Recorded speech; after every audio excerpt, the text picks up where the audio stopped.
Okay. Start my video. We're up everywhere. Yep. All right.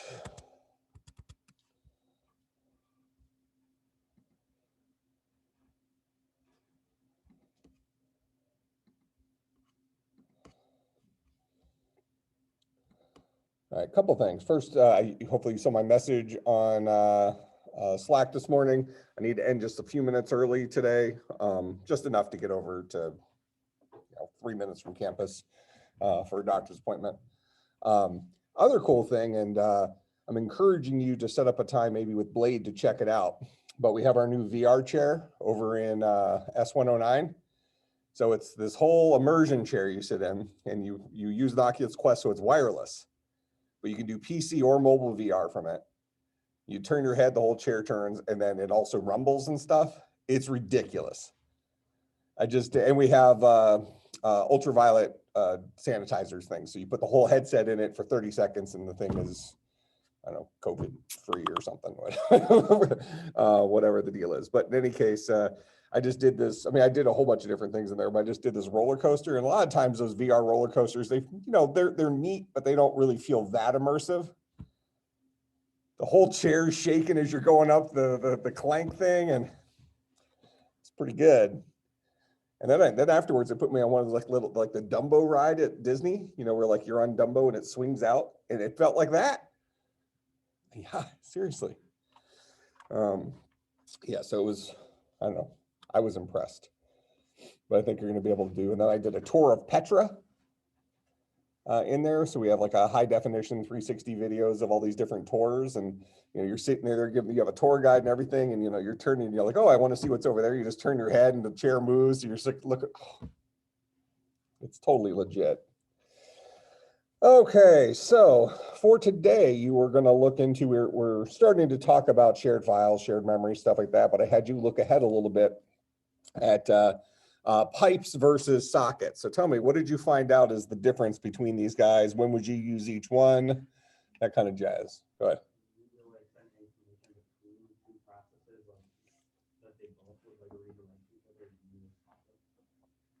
Okay, you could use a socket to communicate between two processes. How is that different than a pipe? Okay, gotcha. So pipe, you can create two pipes, right, for each direction. Okay, but so socket built in is what's called full duplex. Okay, what else? What's the other differences between pipes and sockets? A socket can be on multiple computers. Okay, why is that? Because a socket is using a network rather than the operating system. Yep. So sockets are IP aware. So when you create a socket to make two processes on the same computer talk to each other, they're communicating through the local network interface, localhost, or the loopback device, which is 127.0.0.1. So if you've ever seen somebody with the geek shirt on that says there's no place like 127.0.0.1, that's 127.0.0.1 is home. That's your home IP address. Get it? Did you know that before? Have you seen the shirt before? Oh, you have never seen that shirt before? I've seen the binary one. Oh, right. Hopefully you got that one. Yeah. All right, so so sockets are more network aware. So sockets would certainly be the type of thing that would be, if you're playing some kind of video game or something like that, where your client is connecting to a server somewhere, it's going to open up a socket connection to that server. Now, the socket connection you can think of as almost like a telephone call to a destination server using the IP address of that guy, or hopefully a routable IP address on the internet. Then you decide over the socket what communication protocol you're going to use. So you might not have gone this far into sockets for this, but does anybody happen to know the two options you can use for communicating over a socket? TCP and UDP. Do you know what the difference between those is? Why? What did you have last semester? The networking class? And you've forgotten everything you learned in there? Isn't TCP like kind of a really important part of security of a network?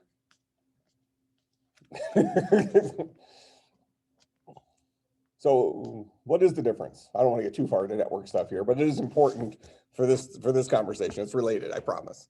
UDP is common for streaming video where the loss of packets isn't as critical. Okay. TCP is more stable where like packets are Mhm. guaranteed to be delivered. Yeah, so the TCP protocol, usually it's called TCP over IP, right? That's what we see TCP/IP. So IP is internet protocol that's using the IP addresses. So every computer has a phone number, that type of thing, that's IP.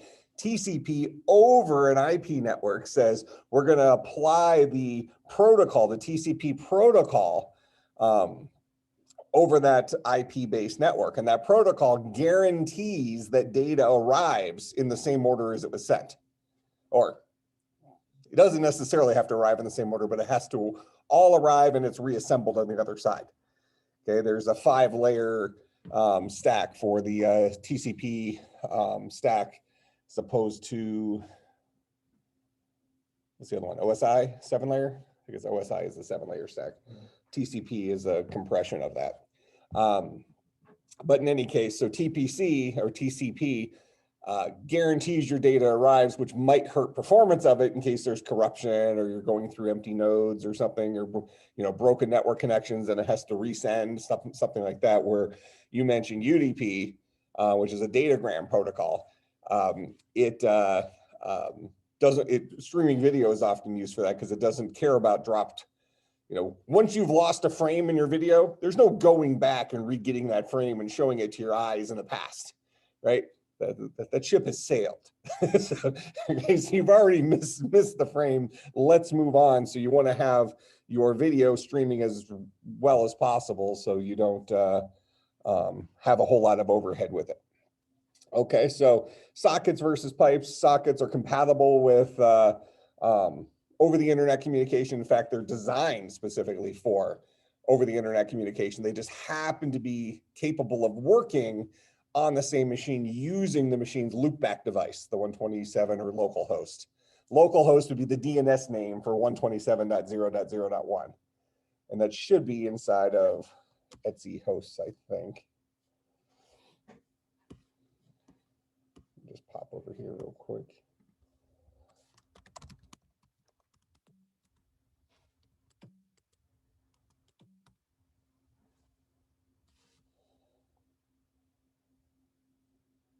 Yeah, here's localhost is 127.0.0.1, and then notice it even has the IP6 stuff. Do you know the difference between IP4 and IP6?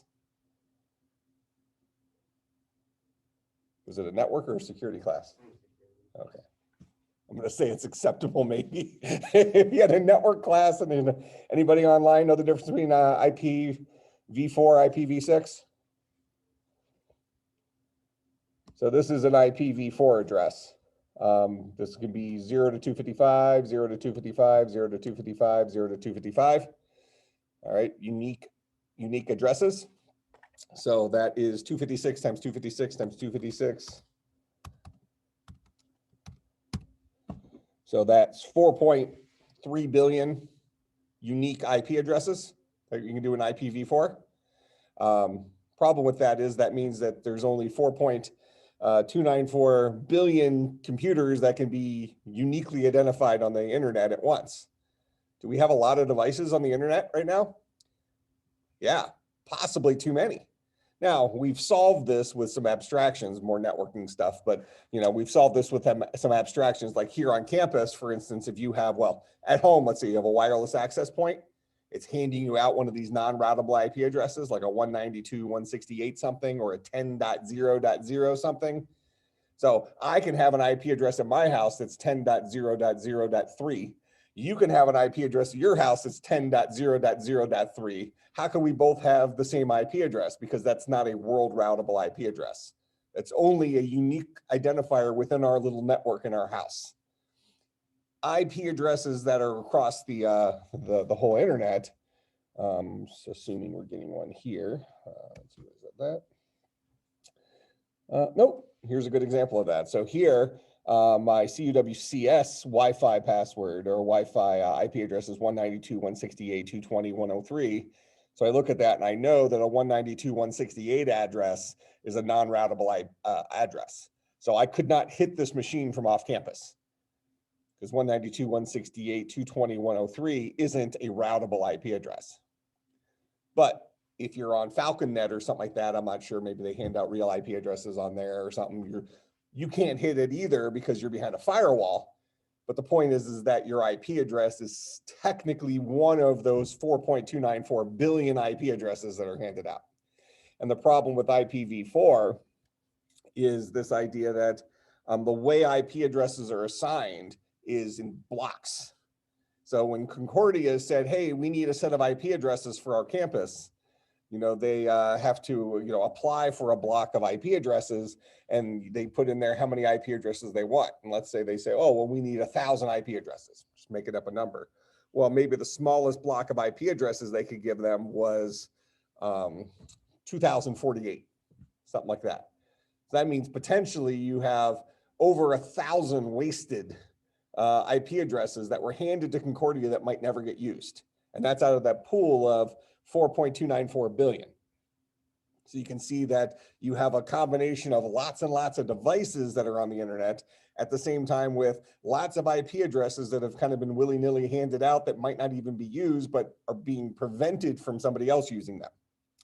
So IPv6 uses, instead of 8-bit things, it uses 16-bit, right? So you can have 0 to 32,767. I'm sorry, 0 to 65,535, rather. So that is 65,536 to the, is it still 4 or is it 6 of those? I'm not sure. It's at least that many IP addresses. It might be that many IP addresses. Big, big numbers. Lots more unique values on the network is IPv6. All right, so side tour. So anything else about pipes versus sockets? Pipes are more simple in nature, but they're also very limited. Okay, yeah, so I think that's actually the biggest thing. So my follow-up question was going to be kind of give me an example of something you would use pipes for versus sockets for. And realistically, even though you mentioned at the beginning that sockets could be used for two processes to talk to each other, that's true, they could be. But realistically, if you had two processes that were guaranteed to live on the same machine and you needed them to send and receive stuff from each other, you would probably set up two pipes. It's using as Noah said, it's way simpler, right? You're using way less overhead to do that because it doesn't have to be network aware or anything. It's just basically, almost you can think of it like the tin cans with the string going between them, walkie-talkies. It's effectively what it is, right?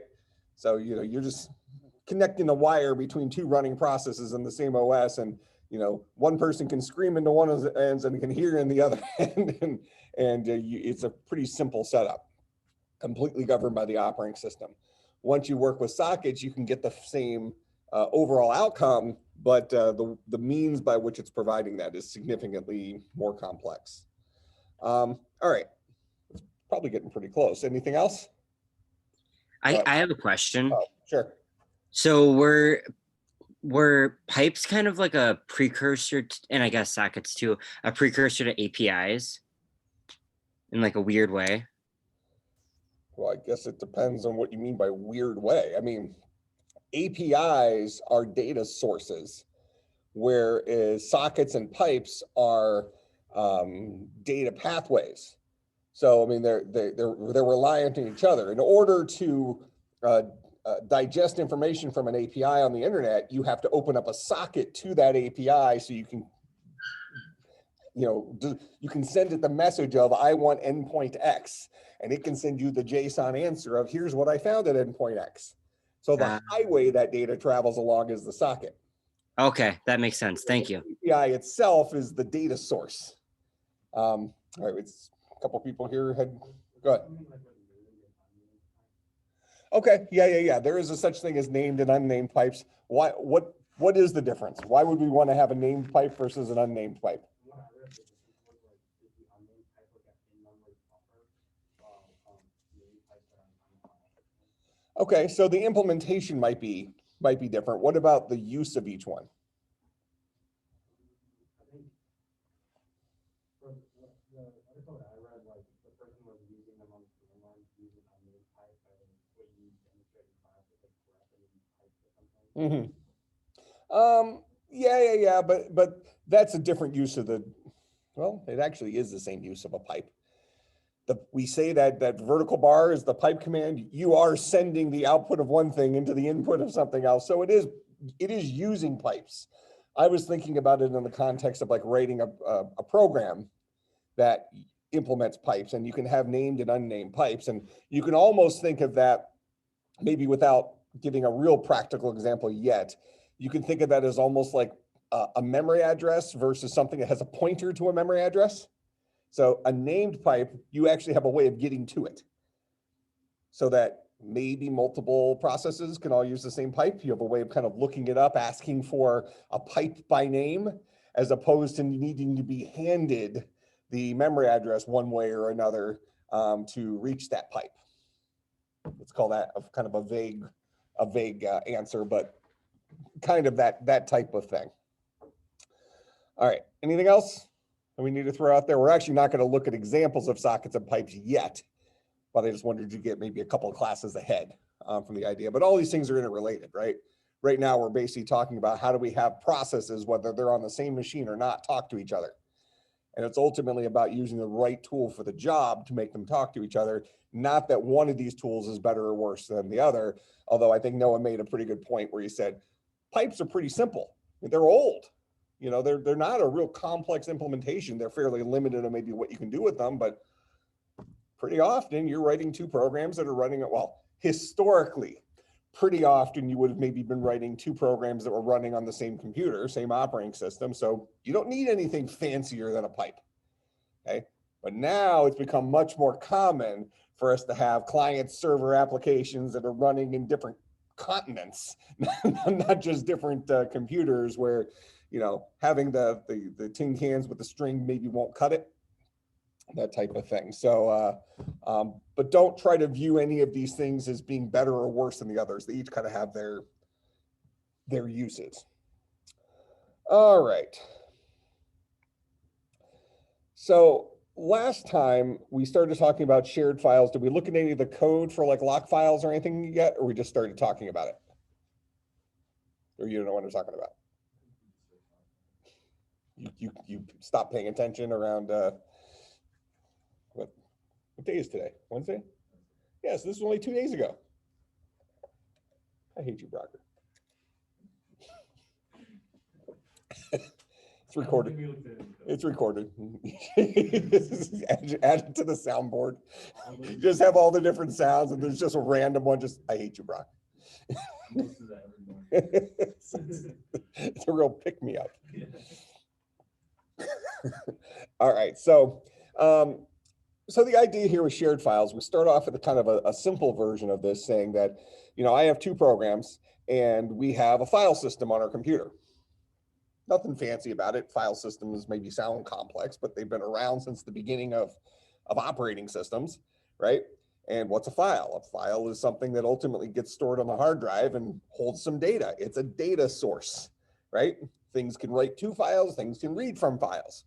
All right, so that's what a file is. And if you're going to have two different programs utilizing a file for communication, I think I probably maybe talked about it last time as, actually I was maybe talking about shared memory when I used this example, but files are a similar thing where you kind of have like a drop point or something like that, where like, you know, this program's going to say, okay, when I'm done with this calculation, I'm going to put it over here for this other process to come upon it later on. And then it can read from that file and get the information that's there. Okay.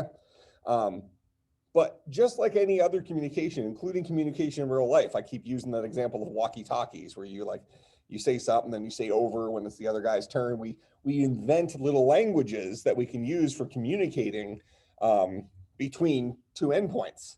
So with a file, we have this generic thing that is a file that doesn't necessarily have a protocol built into it. So then we have to say, well, what kinds of protocols could we create for utilizing this file? So I'm going to use a prop here. So I have my phone here. This is our file. And Brocker and I are going to talk to each other through this file. We can't communicate directly, right? We're not going to break eye contact though. Okay, it's going to be creepy. Just kind of chill with it. Who breaks first? I did. All right. All right. So this is our file. And the idea is that we have to invent a way for us to communicate directly through this file one way or another.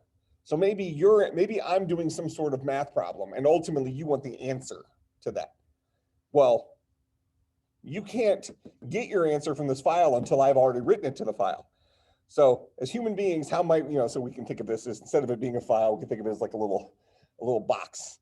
And the box is sitting here and I'm going to ultimately put a little Post-it note in the box once I have the answer.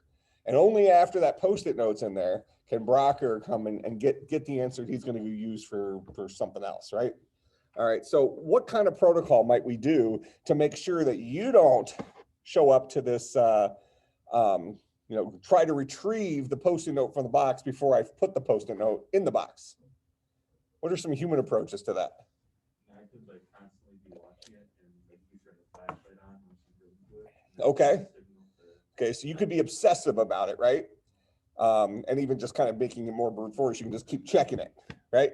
Maybe every 2 seconds, is it in there now? Is it in there now? Is it in there now? Over and over and over and over again. Now we would probably call that neurotic, right? Not something you would probably do in real life, but you could, is your point. All right, so, so that's one thing you can do. And another thing, and this is kind of what you were saying, I think, is you kind of wait for me to signal to you, let you know that I've done it. I flash the light 3 times and okay, I can go in. It's time to go. Okay, so I can in some way raise a signal, letting you know that I've put it in here. Okay, how else? Any other approaches? Go ahead. I don't know if there's any training approach, but I was like researching was talking about it blocking, like just not having access to it until available. Yep. So this is kind of where we maybe start bridging into the computer world away from the human world, because I mean, if you're going to come and check it constantly, that takes legitimate effort, right? So if this is sitting in this room and you're down in the cafeteria, well, it's a 2 minute or probably a 3 minute round trip each time you're going to check to see if your thing's in here. That's kind of a big deal over a couple of trips, right? Whereas on a computer, how long does it take to just check to see if a file is unlocked? It's a pretty quick thing. Now, you probably don't want to do it on a constant basis because computers are pretty quick. So you could actually check to see if that file is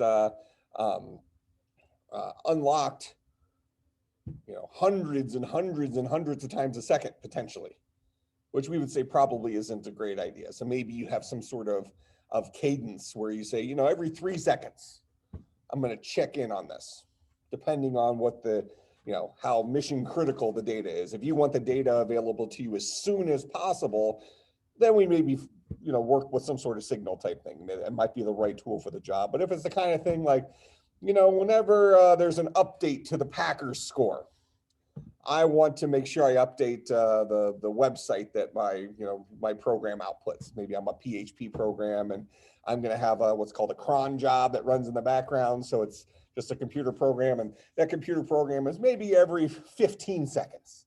Let's say it's going to check in on this, and this other program over here, your job is to constantly dump the latest score into that file, for example. So I can come back every 15 seconds. Now, if that file is locked, that means that it's the same score as the score hasn't been updated and released to me yet. And I'll come back in 15 seconds to try to get a new one. They're in the middle of a timeout, something like that. A little stretching the example a little bit, but something along those lines.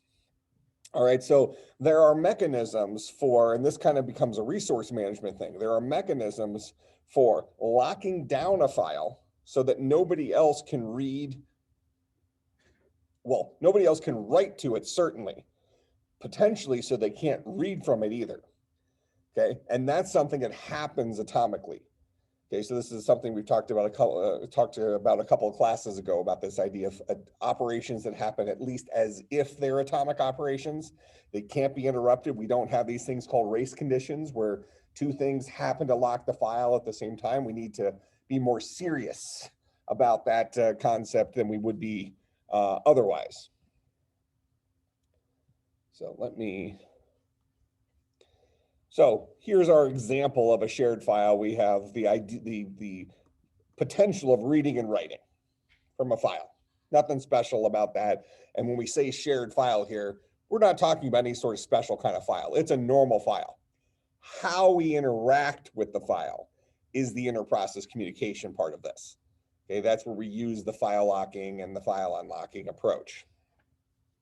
All right, so locking a file means that I have grabbed this resource and marked it so nobody else can access it.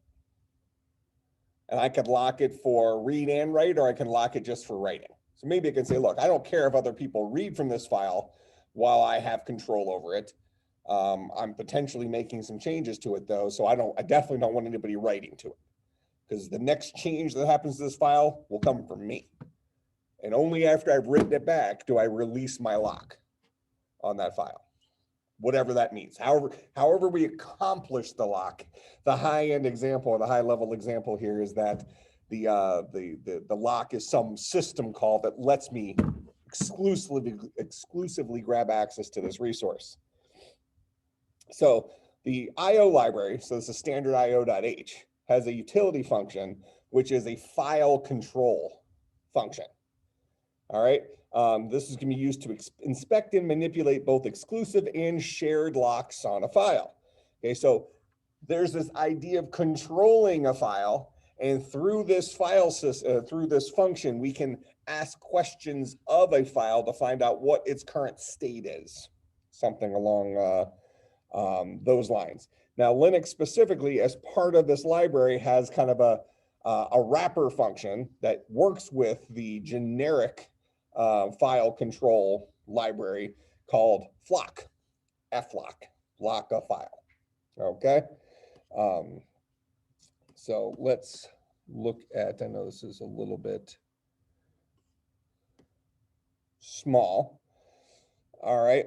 So we'll come back up to this report and exit. I just want to show a quick example. I'm going to probably go for another 5-ish minutes or so. We'll see. Okay, so we have this lock. So we're creating a struct of type flock, and we're going to call this variable lock. And now we're setting some different information about it. So this guy is going to be read and write locked. So F_WRLCK. I think I mentioned this last time, but I asked you if we need something that's all capitalized like this, what kind of animal is that likely? A macro. All right, so somewhere in, more than likely here, FCNT1 or FCNTL .h is going to be a bunch of macros. One of them is going to be named this, and it's going to have some number associated with it. So maybe this is 4 or something. Some number behind the scenes means this guy, but we don't care what the number is. We just care that, you know, there's going to be an if statement somewhere that says, if the value that you've set the type to is the same as the value of this macro, that means that this is the way you've wanted to lock this thing down. So this is our way of expressing to the file control the stuff that we're doing here. So we're going to create a file lock, set it as read-write lock. The seek, this is kind of the current place you are in the file, and we'll see an example of this, but so this is the starting point for where you will, I'm trying to think, is this where they pick back up, where they take over the file, or where you'll start in the file? The code might reveal that, but it is the starting point of where you are in the file at some point. First byte in the file is 0. Putting 0 in the length of the file just says keep going until you reach end of file. EOF is a known special character for end of file, just like \0 is the end of a string.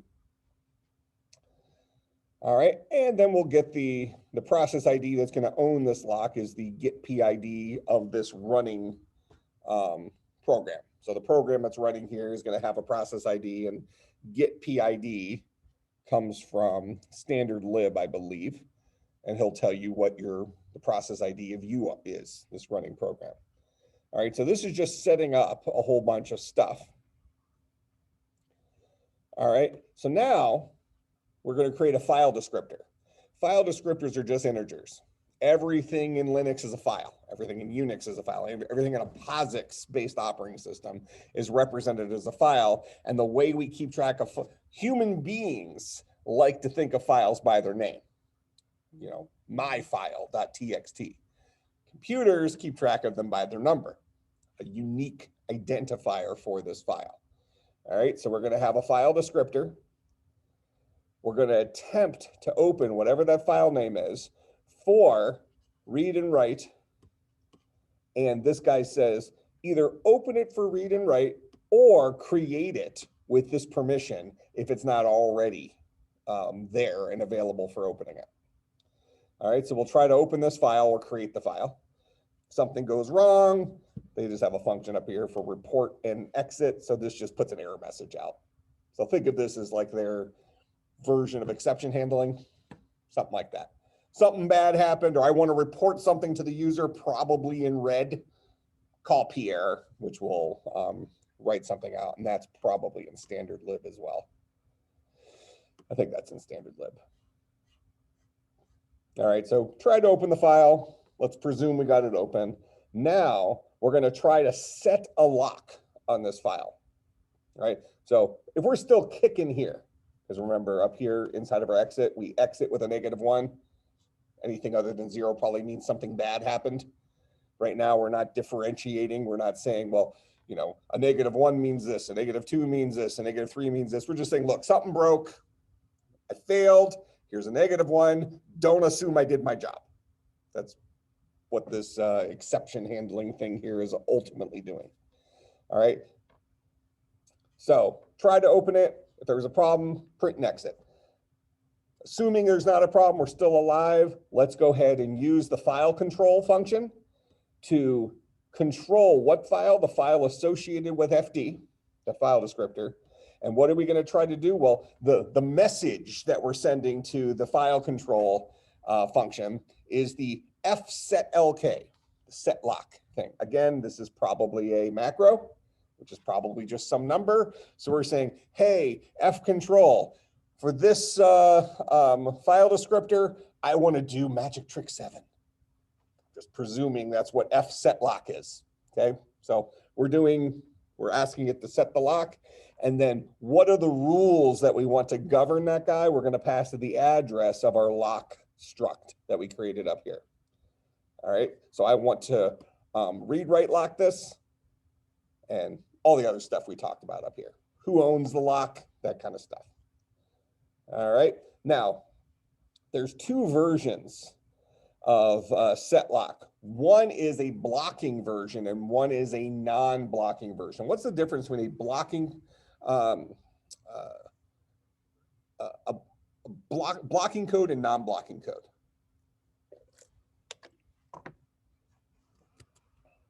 When I say that, what am I talking about?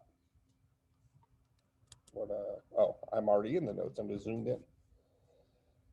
Ninja.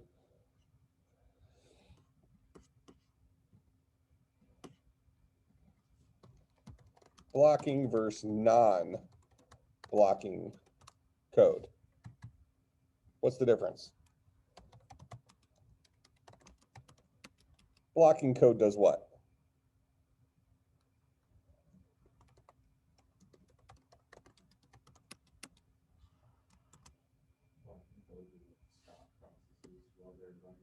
Yep.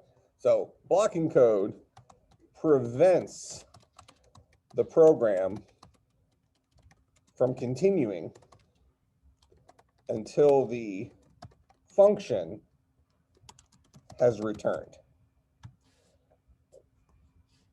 Non-blocking code, this is why we use threads or fork for new processes, allows us to start something and continue the program while that something is working on its own. And these have consequences, right?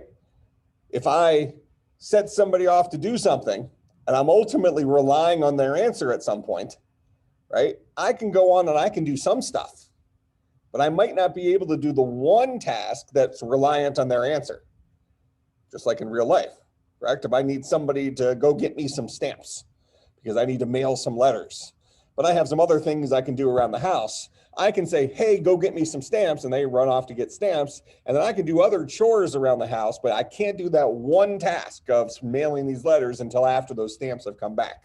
So you have to have some mechanism for letting me know that I have your stamps, you can come get them from my shared file, something like that. All right, so blocking versus non-blocking code has consequences. It's not better or worse. So you got to think about what's the right tool for the job. All right, so this guy does not block, which means as we try to get control of this file with setlock, this program will continue to go on. All right, we won't stop doing it. Okay, so we're trying to lock it, and that's happening behind the scenes. We can presume that we got the lock.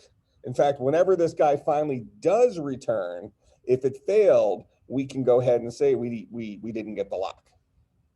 All right. Now, we're actually saving ourselves here because even though this guy doesn't block and this program can continue, what does block here is this if statement. This if statement does not continue on until it has a true or false. And it doesn't get a true or false until this F control returns true or false or 0 or 1. All right. So even though the F control is not blocking in this case, the if statement is blocking because it's not going to make this decision until it has an answer. Okay, so we try to grab the lock. If we failed, we do the exception handling stuff. Otherwise, it's our file now. Nobody else can write to this file or read to this in this current case. So what do? Well, I'm going to write something to the file. I'm going to write to this unique file, the file descriptor. What am I going to write? I'm going to write this dude, whatever data string is equal to. It's probably defined up top somewhere. Or did it get read in as a part of the function?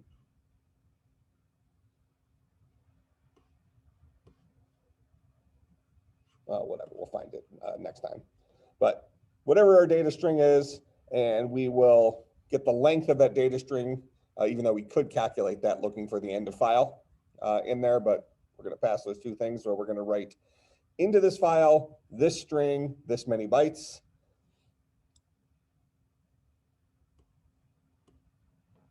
Then we're going to go ahead and print to the file,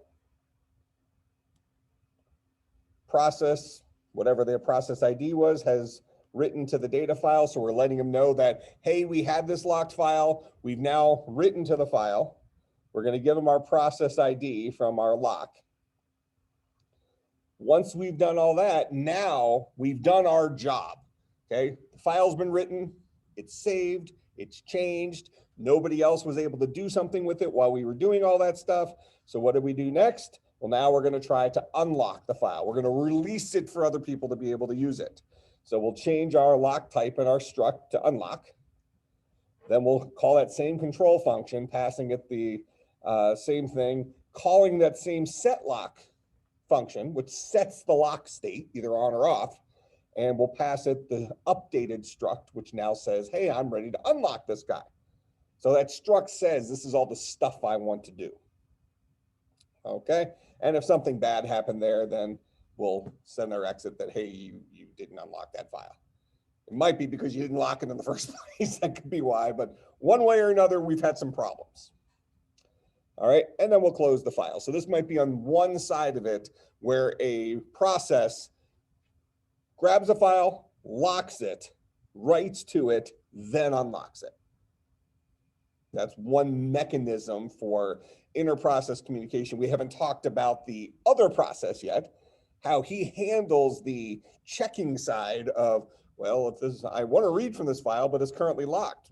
How do I handle this? When do I go back? That kind of stuff. So we'll look at that on Friday. All right, questions, comments, concerns about that stuff? Okay, no homework for Friday. Well, probably if you wanted to look ahead at something, we're probably going to be looking at message queues probably over the weekend for Monday. So if you wanted to look at message queues, which is, you know, kind of like a bulletin board, you know, if you go around campus, you have all sorts of like boards up that, you know, we have job applications and, you know, available. We're looking for a roommate, that kind of stuff. We put it in a centralized place. Message queues are kind of like that. So you can start looking into those if you were interested. All right, I'll see everybody on Friday.